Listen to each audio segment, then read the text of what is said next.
Se você gostou da pregação, curta, se inscreva, compartilhe para que a gente possa alcançar mais pessoas com o Evangelho. Deus abençoe. Em Gênesis capítulo 1, dos versos 1 e 3.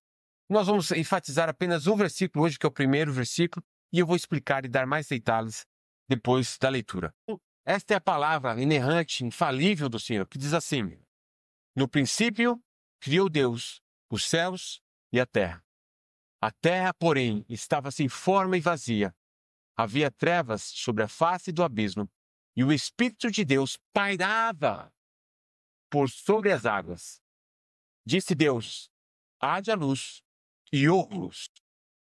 Amém. Nós temos, durante o mês, 4 séries diferentes. Nós já iniciamos 3, e esse domingo nós vamos iniciar uma nova série. A primeira série é a série de Jó, que trata a respeito das dificuldades que temos com famílias, com relacionamento, com dinheiro, em adoração, situações que não temos controle. Depois é a série que trata, no dia da Santa Ceia, algum tema relacionado à cruz, porque Cristo tem que ser o centro dessa igreja. Nós não podemos fazer a Santa Ceia sem ter o sentido real da vida, da oportunidade que nós temos de participar da mesa do Senhor. Domingo passado, nós tivemos a série sobre oração, que é uma série relacionada ao relacionamento com Deus. E hoje, que é a 4ª série, nós vamos falar sobre a aliança, os propósitos eternos de Deus revelado na palavra do Senhor. E por que isso? Porque vai ser um culto mais doutrinário, porque vai dizer a respeito do que nós cremos. Então, essa igreja foi fundada com base da fé reformada. Nós cremos no credo de Westminster, das 3 formas de unidades, porque as pessoas podem dizer assim: eu creio na Bíblia, mas o que exatamente você crê na Bíblia? Me deixe claro o que você crê a respeito do que a Bíblia diz. A Confissão de Fé de Westminster e as 3 formas de unidade, então deixa ali claro o que cremos, de forma clara. E essa igreja foi fundada com esse intuito de ser fiel às Escrituras, fiel à pregação do Senhor. E esse vai ser uma das séries que nós vamos explicitar o que nós cremos biblicamente. E hoje nós vamos começar falando a respeito de Deus. Na sequência dessa série, vamos tratar a respeito das alianças de Deus. Como é que Deus trabalha nas suas alianças de tempos em tempos, revelando o seu propósito eterno, que vai ser concretizado em Cristo. E se eu entendo os planos eternos de Deus, eu consigo discernir os tempos de Deus, consigo discernir a minha vida e consigo viver plenamente o chamado que Deus tem nos dado para viver na sua presença. Amém? Muito bem. Algemas de ouro de um Deus imaginário. Esse é um tema que vai ser tratado hoje em referente ao que não é o Deus verdadeiro. Nós vamos falar em Gênesis capítulo 1 o que é o Deus verdadeiro, como ele se revela, como ele se mostra no primeiro versículo. E esse tema mostra o que não é, o contrário do que é o Deus verdadeiro. Algemas que prendem os homens nas suas mentes, nas suas emoções e vontade, de uma imaginação roubada e perdida por causa do pecado. E é o que nós vamos ver com mais detalhes. Em Gênesis capítulo 1, hoje nós vamos falar especificamente desse versículo. Do princípio criou Deus os céus e a terra. A importância do Evangelho começa no fundamento. Se nós vamos edificar uma casa, uma vida com Deus, sem os fundamentos, essa casa vai ruir. É possível crescer, construir, formar um reino, um império, uma vida sem Deus e ter uma aparência de piedade, ter uma aparência de bondade, ter uma aparência de misericórdia. Mas quando vêm os ventos, quando vêm os trovões, as tempestades, essa casa, esse governo, essa vida cai. E como diz lá em Mateus capítulo 7, e grande é essa queda. Porque se não lançarmos o fundamento das nossas vidas na palavra e no Deus verdadeiro, toda a nossa vida, toda a nossa construção será em vão. E é por isso que lá em Coríntios fala assim: vede como edificais, se com palha, com feno ou com ouro e com prata. Então a importância de nós voltarmos ao início daquilo que é o fundamento. Quem é o nosso Deus? Quem é Ele? Lembrando que a revelação de Deus que foi dada por meio de Cristo, foi ele que João 3,16 diz: e Deus amou o mundo de tal maneira que enviou seu Filho. Foi Deus que planejou na Santíssima Trindade de enviar seu Filho. É ele que inicia o plano, é ele que é o Pai, é o Senhor, e então envia Cristo. Tudo começa com Deus. E não podemos conhecer Deus de maneira nenhuma somente na criação. Então Deus traça um plano eterno das alianças, que vai ser cumprido em Cristo, e é isso que nós vamos estudar nessa série. Pois bem, toda a deficiência que temos hoje da vida do homem é com relação a esse versículo. A falta de compreensão de quem Deus é, quais são os seus atributos, nos leva a uma completa perdição, que são as algemas de ouro que travam a mente e o coração do homem. Vamos voltar nesse versículo, nós vamos ver o que esse versículo fala a respeito de Deus. No princípio, criou Deus os céus e a terra. Eu coloquei a linha hebraica, Bereshit bara Elohim et hashamaya vehet haaretz, para ilustrar como que esse versículo tem uma profundidade e a ênfase que se dá no original. A primeira ênfase que se dá no original é que no princípio, que é o Bereshit, o início de tudo. E o que isso vai dizer para nós, esse versículo? Esse versículo vai demonstrar 3 atributos de Deus, que quando nós perdemos da nossa mente ou esquecemos, isso é uma dos fatores que nós temos de mais sensível, é esquecer quão grande, quão maravilhoso é o Senhor Deus, Criador dos céus e da terra. E é por isso que quando Jesus revela a Deus em si, ele estabelece a Santa Ceia para nós relembrarmos, fazer isso em memória de mim, para relembrar quem Deus é, o que ele já fez, o quanto ele me ama por meio de Cristo e qual é o meu propósito de vida. Ao esquecer disso, é onde nós padecemos. Os cristãos padecem por perder a visão da eternidade de Deus, do poder de Deus e da grandeza de Deus, que é o que nós vamos ver. E os ímpios, nas suas algemas, vão desmerecer todos esses atributos, que é o que nós vamos ver em seguida. Primeiro atributo de Deus, a sua eternidade. No princípio, criou Deus. Deus é um Deus eterno. Ele é ontem, hoje e eternamente. O mundo vai negar isso. O homem que não conhece a Deus vai negar isso. E como que o homem vai negar a Deus?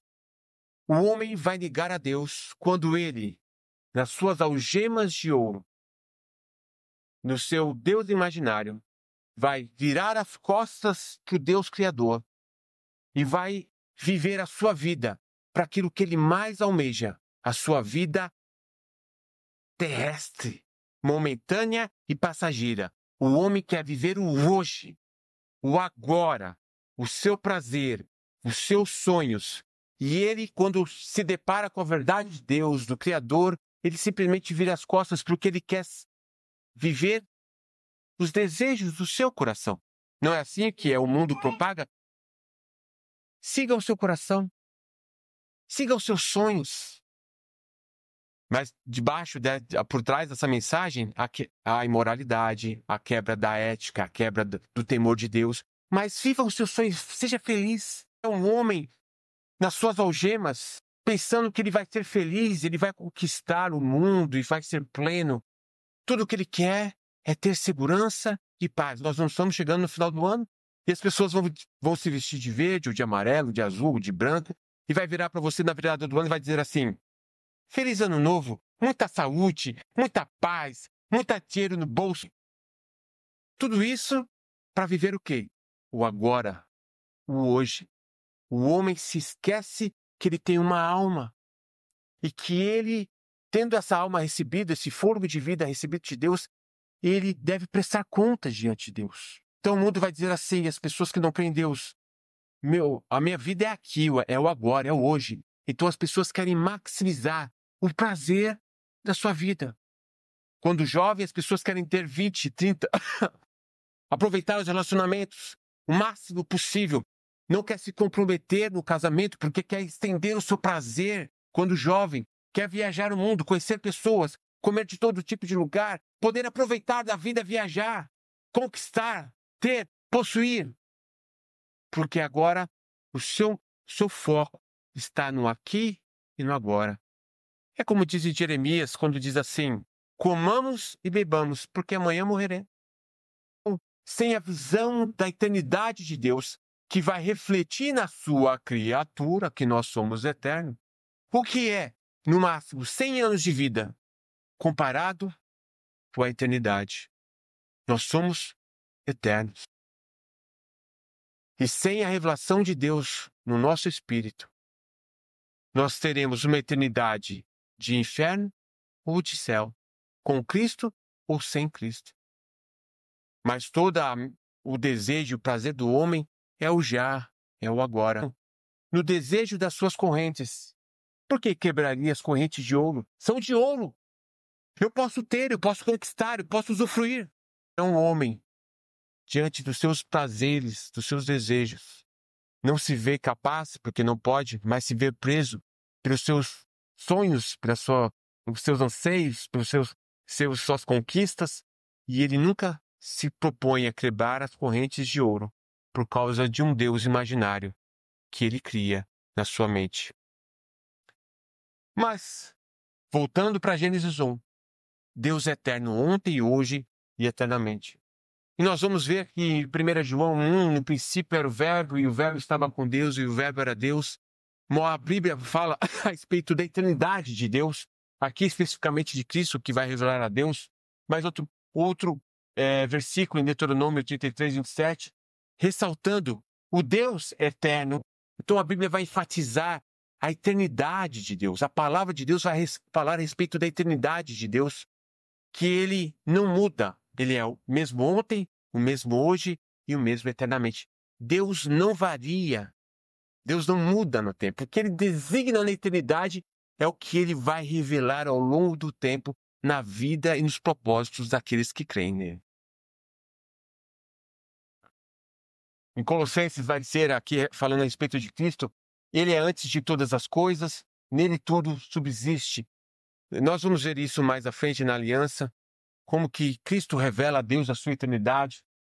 E uma das coisas importantes que eu quero enfatizar aqui é que quando eu coloquei essa ênfase e essa explicação da eternidade de Deus, eu me baseei justamente no credo de Westminster, no capítulo 2, que fala a respeito da eternidade de Deus. Então, nós vemos que Deus é o único ser eterno e autoexistente.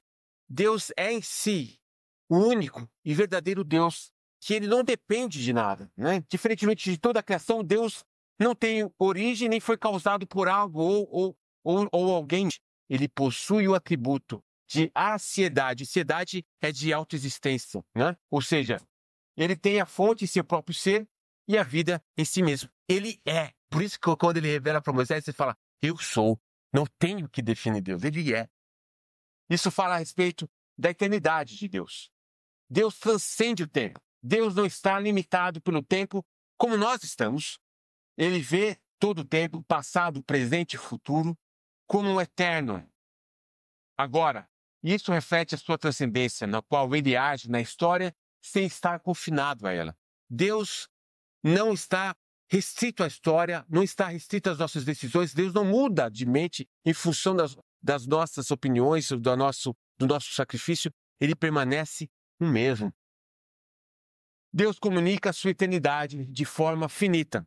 Embora Deus seja eterno, ele escolheu revelar a sua eternidade através dos eventos do tempo, como a criação, a redenção, a providência. Assim, suas ações eternas entram no espaço e no tempo, como o nascimento de Cristo. Ou seja, Deus é eterno e Deus desejou e planejou se revelar na sua criação em todas as suas formas de manifestação naquilo que ele tem operado pelas suas mãos.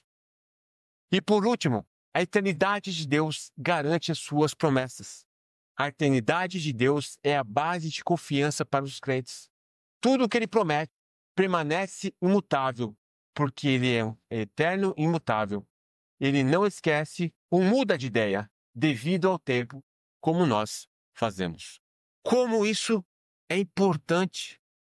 Porque nós, invariavelmente, quando nós estamos numa situação difícil, nós pensamos, será que Deus me abandonou?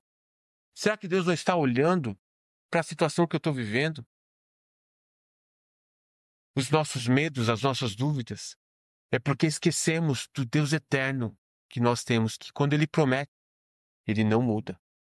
Quando Ele promete algo na sua palavra, quando ministra algo no seu espírito da sua palavra, Ele não muda, Ele permanece o mesmo. Isso, à medida em que eu reflito a respeito da eternidade de Deus, eu passo a ter o quê? Confiança, estabilidade, a minha vida no meu trabalho, nas minhas emoções, nos meus pensamentos, a respeito do meu futuro, a respeito do meu passado. Tudo isso, quando eu olho para a eternidade de Deus, vai refletir em mim uma vida completamente diferente e abençoada, porque eu entendo que o meu Deus é eterno e Ele não muda. O outro princípio que nós vemos em Gênesis 1, além da eternidade de Deus, é que no princípio Deus criou. Essa palavra, criou, bará, em hebraico, só pode ser usado por Deus na Bíblia. Porque é uma criação do nada. Deus cria do nada, não existe nada. Deus forma do nada. Ele desenha, ele projeta e ele cria conforme a sua vontade, sem precisar de nenhuma substância. Só Deus pode barar. Só Deus tem esse poder de criar. Nós, como imagem e semelhança, nós herdemos a capacidade de formar daquilo que existe. Nós temos uma mente, nós refletimos desse sentido, uma capacidade criadora daquilo que já existe. Porém, Deus faz aquilo e cria do nada. E é isso que nós vamos ver aqui, mas primeiro quero mostrar as algemas que as pessoas têm a respeito do poder. Então, o homem, ele recebe a capacidade de criar. Nós temos a evolução ao longo da história, nós vemos hoje a tecnologia, a ciência, o quanto o homem é capaz de fazer coisas realmente assustadoras, de ir ao espaço, né, toda a tecnologia, ciência, na medicina, de tantas formas que o homem tem por causa da capacidade de receber, que recebeu de Deus. E por isso nós vamos ver dois tipos de homens. Aqueles que, usando da sua capacidade, prosperam e exercem poder, que é a minoria dentro do governo mundial. Então existe a grande elite que exerce poder pela capacidade que ele desenvolveu e ele tem habilidades que ele enriquece, ele exerce domínio sobre outras pessoas, sobre empresas. E essas pessoas são arrogantes. Elas dizem, eu sou e eu não preciso de Deus. Eu não preciso de Deus. Eu tenho meu dinheiro, eu tenho meu conhecimento, eu tenho minha família, eu fiz isso, eu fiz aquilo, eu sou. Deus é um parênteses que isso é para as pessoas fracas, pobres, que não estudou, que não tem dinheiro. Esse é um tipo de pessoa que vai ter o seu poder e fala assim, não, eu não preciso do poder de Deus, eu não preciso conhecer o poder de Deus porque eu sou por si só. Olha só o que eu fiz. Por outro lado, tem aquelas pessoas que por uma série de motivos da sua vida, na criação da família, de como nasceu, se formou, vai ter dificuldades de se desenvolver as capacidades que Deus nos deu, e vão ser pessoas que, ao invés de se desenvolverem, vão projetar em outras pessoas o seu poder. Então, acreditam na política, acreditam em pessoas importantes, acreditam no chefe, e ela sempre transfere a sua confiança em alguém ou em algo. São pessoas que têm a habilidade de entender o poder de Deus. Então, ela, ao invés de se voltar para Deus e depender do poder de Deus, Criador, ela projeta nos ídolos, nas imagens, na religião, às vezes no pastor, às vezes na igreja, e ela fica dependente de pessoas, dependente de situações, esperando como um mendigo as migalhas que pode receber. Então são esses dois os perfis que nós temos de pessoas que dominam, exercem a capacidade de Deus e se ensoberbecem por isso, e aquelas que têm uma debilidade e projetam essa confiança ou em uma pessoa, ou em alguém, ou no próprio dinheiro, ou nas suas próprias conquistas também. Eu vou aqui ler rapidamente em Jó, dos versos 7 ao 15, e olha só o que diz aqui da palavra do Senhor, capítulo 21, do 7 ao 15. Diz assim, como é, pois, que vivem os perversos, envelhecem e ainda se tornam mais poderosos? Versículo 8.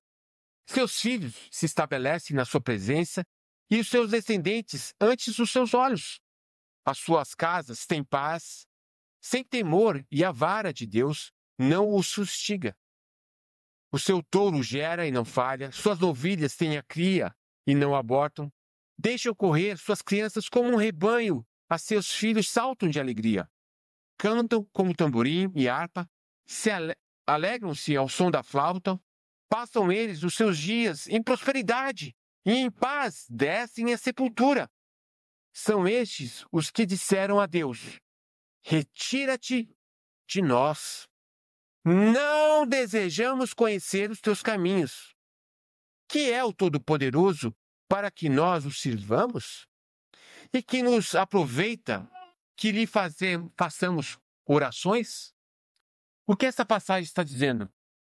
Esse é o homem que tem as suas algemas de ouro, porque ele conquista, ele tem uma paz aparente, porque as pessoas, existe uma paz aparente, uma felicidade aparente. Então elas constroem o mundo, seja como um poder ou como aquele que projeta em alguém. Então as pessoas vivem a vida, têm a sua paz, têm os seus resultados, e elas rejeitam a Deus, viram as costas para Deus e falam: o que nos vale fazer orações a Deus? Não me vale de nada. Por quê? Porque aquilo que elas desejam, que elas querem alcançar na sua vida natural, elas possuem. Então elas simplesmente viram as costas para Deus, porque elas se sentem capazes e elas têm o poder, ou diretamente ou indiretamente, como nós vimos. E aqui nesse texto mostra explicitamente como que o homem pode viver uma vida que fala: nossa, que pessoa abençoada, poxa, que pessoa ética. Mas, como diz Jesus, o que adianta ganhar o mundo inteiro e perder a sua alma? São homens e mulheres que não reconhecem que o poder vem de Deus. E essas são as algemas de ouro. Porque as pessoas falam: não, eu não vou trocar essa algema de ouro, eu tenho tudo. Mas são algemas que estão levando essas pessoas ao inferno por causa de um Deus imaginário, um Deus que elas mesmas projetam no seu coração. Mas o que a Bíblia diz a respeito de Deus? Pois, Deuteronômio 10, pois o Senhor vosso Deus é o Deus dos deuses, o Senhor dos senhores, o Deus grande, poderoso e temível. Em Crônicas 29, 11, teu, Senhor, é o poder, a grandeza, a honra, a vitória e a majestade, porque teu é tudo quanto há nos céus e na terra. Teu, Senhor, é o reino, e tu te exaltaste por chefe sobre todos. O Senhor é Deus, Ele tem o poder, é o que a palavra diz. Nós vamos ver então, aqui é um resumo breve da Confissão de Westminster, como que o que nós cremos a respeito de Deus. Deus é onipotente, Deus é todo-poderoso, sendo um criador e sustentador de todas as coisas. Deus sustenta, Deus te sustém, Deus me sustém. Ele pode criar tudo pelo seu poder de sua palavra, como exemplificado na criação do mundo. Ele fala e faz acontecer. É o chamado milagre, né? Hoje, Deus opera e continua operando milagres que a ciência não explica, né? Os homens não explicam. Mas quando Deus age, Ele age de forma que intervém na ordem natural que Ele mesmo criou. A outra característica é a soberania absoluta de Deus. Deus governa todas as coisas com o poder supremo. Nada está fora do seu controle, seja na criação, seja na providência. O texto destaca que nada pode resistir ao poder de Deus. Isso significa dizer que seja o bem, seja o mal, Deus está no controle. Só que quando a gente está no mal, qual que é a primeira coisa que a gente pensa? Por que Deus me deixou passar por isso? Né? Por isso que nós sempre voltamos para Romanos 8, 28, que tudo coopera para o bem daqueles que amam ao Senhor. Seja o bem, seja o mal. E quando aqui fala sobre providência, providência significa que Deus criou a sua criação e Deus sustenta. Deus sustenta o justo e o ímpio, porque Deus sustenta toda a sua criação.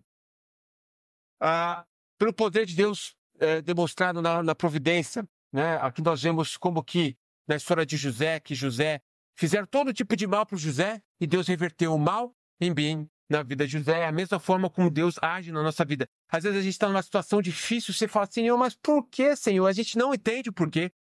Mas ao passar do tempo, Deus mostra o quanto Ele nos abençoou da situação e como que Deus usa as circunstâncias para se revelar para nós. Na verdade, esse é o grande intuito de Deus nas nossas provações. E depois a restrições autoimpostas. O que isso significa dizer? Que Deus não se contradiz a si mesmo. Então, a lógica, a matemática diz assim, Deus é poderoso? Sim. Então fala que Deus cria uma pedra tão pesada que ele não possa levantar. Isso é uma questão lógica, né, que a ciência usa, as pessoas usam para tentar dizer que Deus não é Deus, Deus não é poderoso. Mas Deus não se nega a si mesmo. Ele é. Ele não precisa mostrar o seu poder, porque todo o seu poder já foi demonstrado na criação. E esses são os 4 pontos a respeito do poder de Deus. Então nós vimos a eternidade de Deus e as algemas dos homens, né, em viver o momento. Nós vimos o poder de Deus e as algemas dos homens em se autossatisfazer daquilo que ele pode alcançar e fazer na vida. E por fim, agora nós vamos ver a respeito da grandeza de Deus. No princípio criou Deus os céus e a terra. E aqui nós vemos, criou Deus os céus e a terra. Quando nós paramos, nós temos as coisas de Deus por natural, né? Por exemplo, agora nós estamos respirando. Porque esse fôlego de vida que está no seu nariz, o seu fôlego, foi soprado por Deus. Deus soprou em você. Expirou e agora você expira. Se Deus fechar isso, você e eu, em 24 horas, estamos debaixo da terra. E a gente esquece a bênção que Deus tem dado a nós. Então, quando nós paramos para refletir a respeito do que nós temos recebido de Deus, a nossa saúde, a nossa família, quando nós olhamos para a criação, esse mar lindo que tem aqui de João Pessoa, o céu azul, os peixes, a própria formação do seu ser, a complexidade do seu organismo, como tudo funciona. Por exemplo, a criatividade de Deus, se você suar, tem a sobrancelha aqui, escorre, para não cair nos seus olhos. Então a beleza de Deus é na sua formação, e nós temos isso como por natural, mas a grandeza de Deus está em toda parte. Por isso que fala na Bíblia que o Senhor está em todas as partes. Toda a criação de Deus é mostrada claramente diante dos olhos, mas o homem está cegado novamente por as algemas que os prendem. E quais são essas algemas? Essas algemas estão lá em 1 João, na verdade, quando fala assim, olha, não ameis o mundo e nem o que há no mundo, porque se você amar o mundo, o amor de Deus não está em você. E qual é o amor ao mundo? Cobiça dos olhos, cobiça da carne e a soberba da vida. Então, o que impressiona os homens hoje? O que impressiona uma pessoa? É quando você chega num lugar e você fala, uau, que carro, que empresa, que mulher bonita, que homem bonita. Você viu? Nós nos deixamos facilmente nos impressionar por aquilo que as pessoas tentam mostrar e se vender para nós. Sim ou não? Sim. As pessoas se deixam impressionar. É por isso que a gente vê a mídia todo o tempo, as pessoas se vendendo. Elas realmente têm aquilo que estão mostrando, outras não. Mas por quê? Porque nós somos facilmente impressionados. Chegamos numa igreja, vemos uma igreja grande, aquele púlpito, um pastor chega com aquela pose assim. Você fala, uau, que homem de Deus. As pessoas se deixam impressionar facilmente por aquilo que elas veem.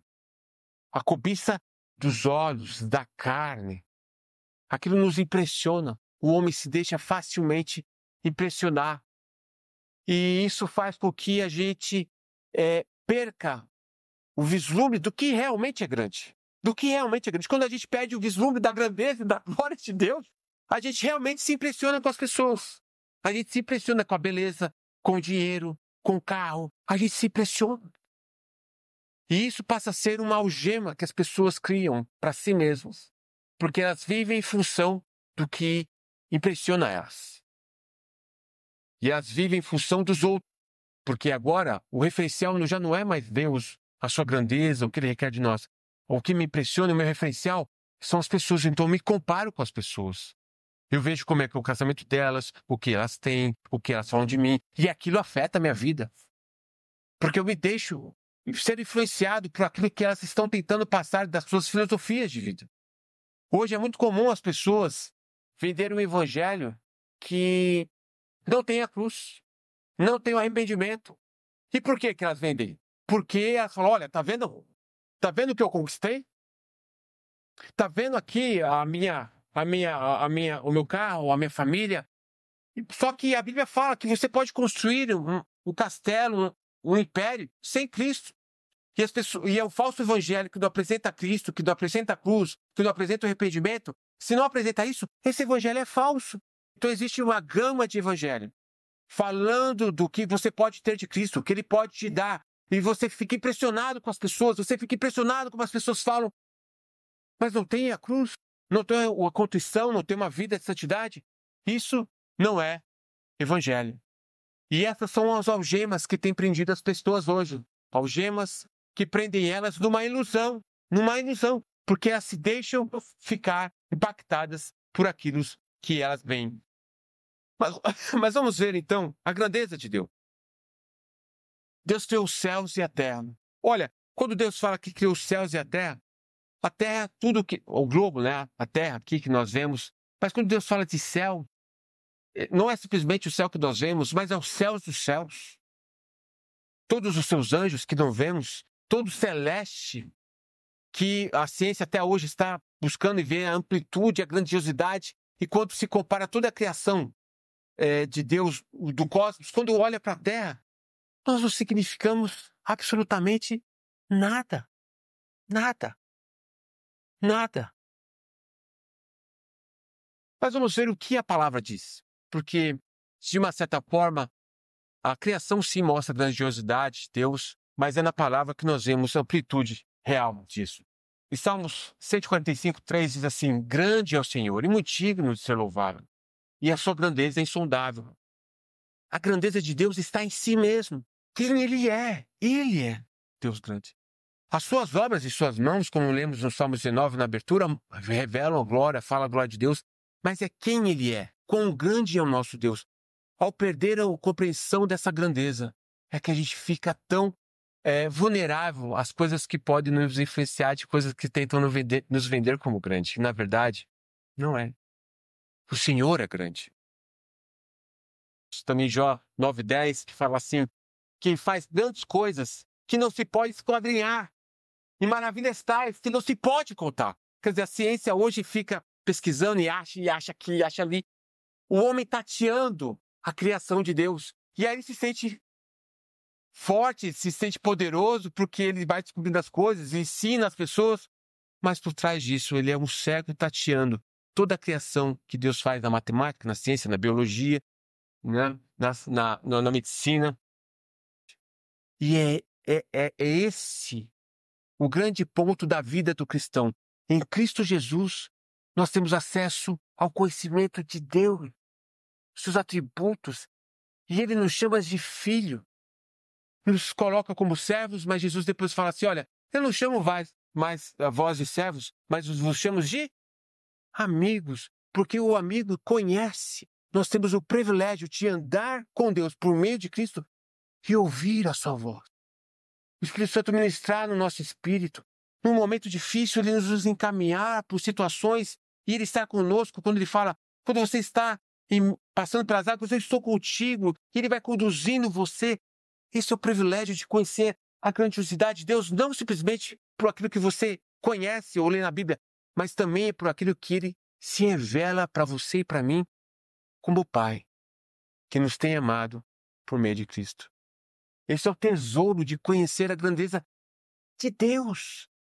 E aí eu posso certificar disso daquilo que Ele criou na natureza e ainda mais naquilo que Ele fez no meu espírito, que é o que nós vamos ver na série a seguir, em Gênesis 1.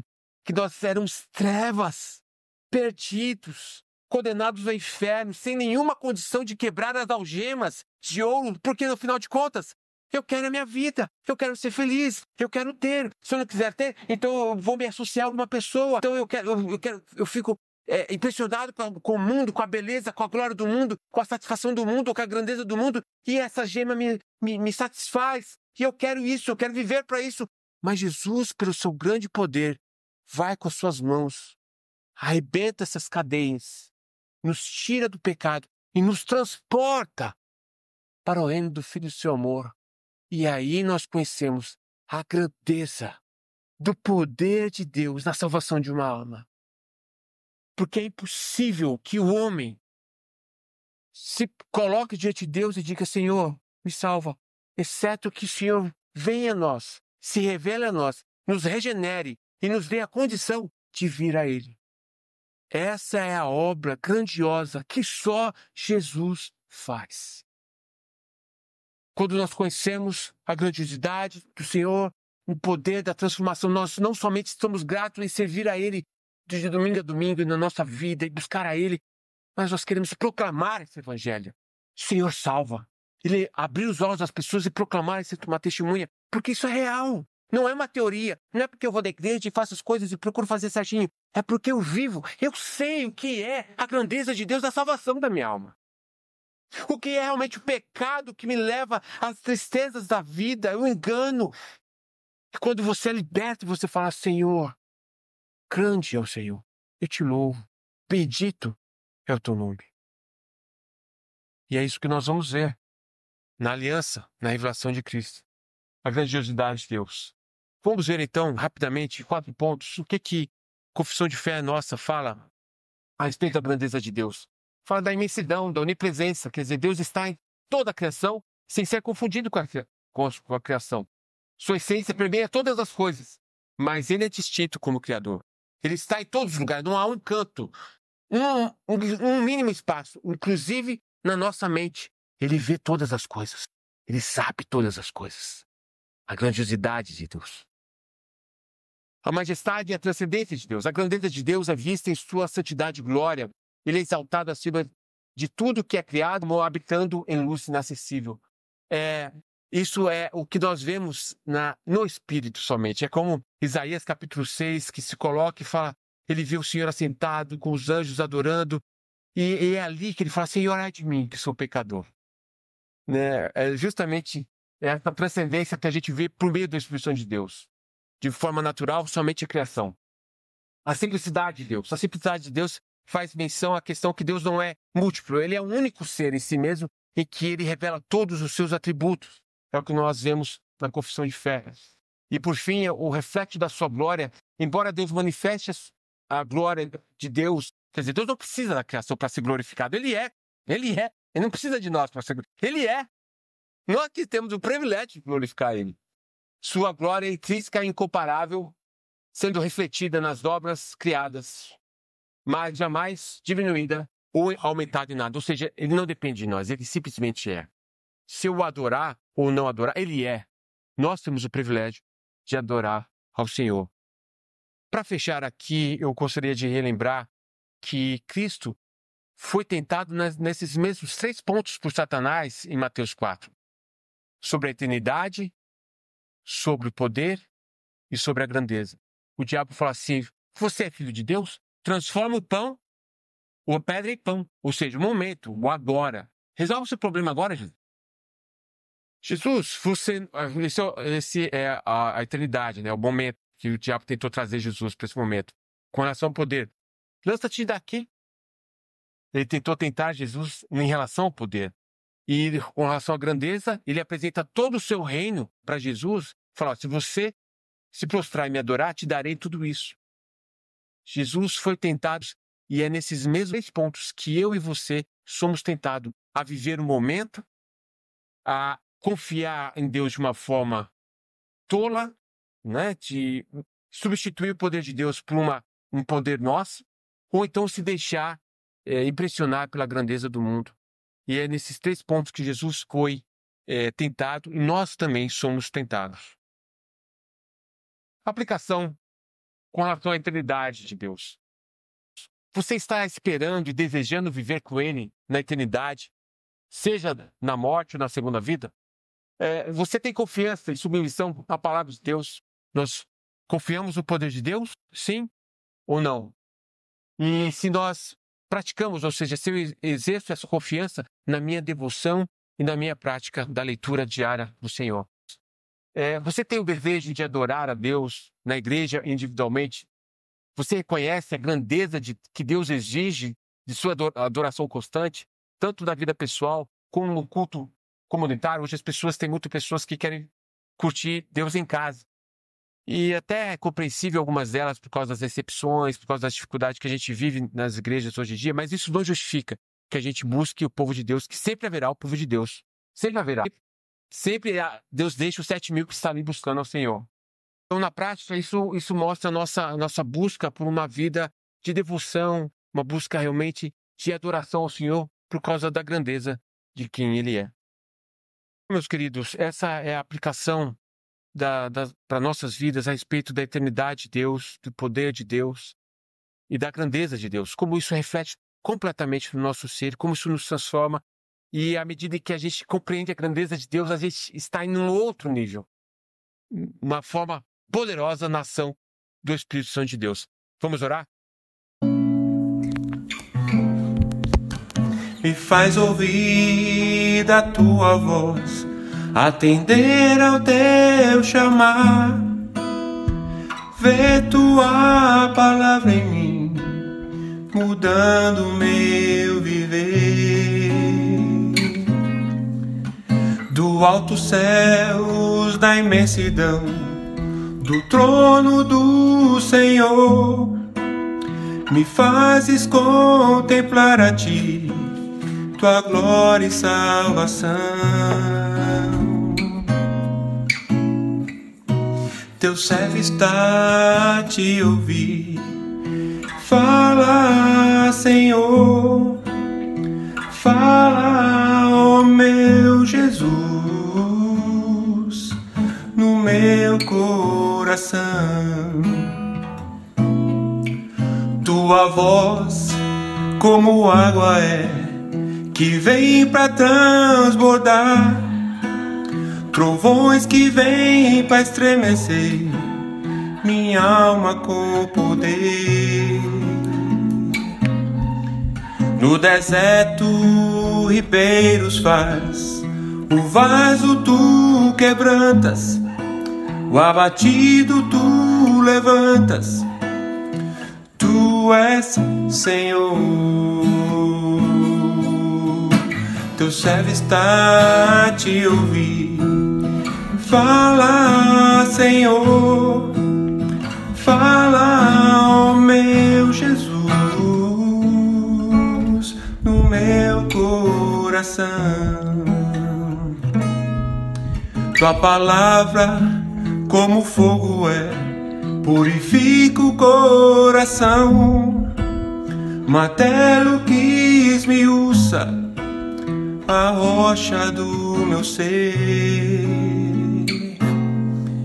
Fonte viva a todo que buscar, alimenta o faminto, sacia o sedento. Tu és Senhor. Teu servo está a te ouvir. Fala, Senhor, fala, ó meu Jesus, no meu coração.